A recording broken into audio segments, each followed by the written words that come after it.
Chenro mar gero udi ma nengogi ogonyore michwalo kod sirkal mar Kenya Kwanza biro rumo machiegni ni, kendo ni jo Kenya biro chako dak e utego.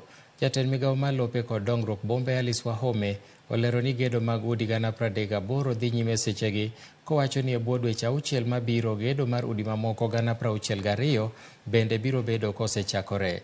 Kanoloso ruiru e seche manodhi chuo wang'e e tije gedo mag udigo maromo 150 e Kings Boma Estate, Wahome nowacho ni kochakore chak higa manyien, jo Kenya mathoth biro yudo kosechako dak e utego.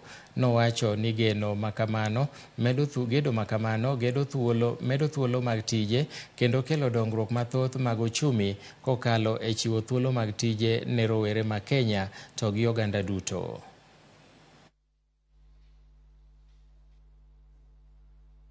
I mean, the previous regime had taken off and started, but I think there were many challenges. Of course, those land issues and basically, taking off in this kind of regard is not that easy.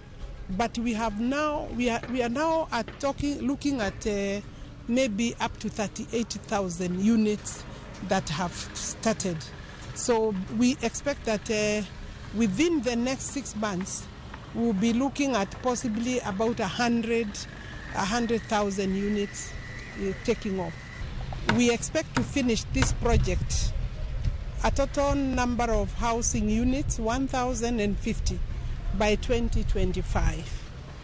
If King's developers give us the houses area, the better. But these people are also doing for us the houses in Thika. At least they have taken some projects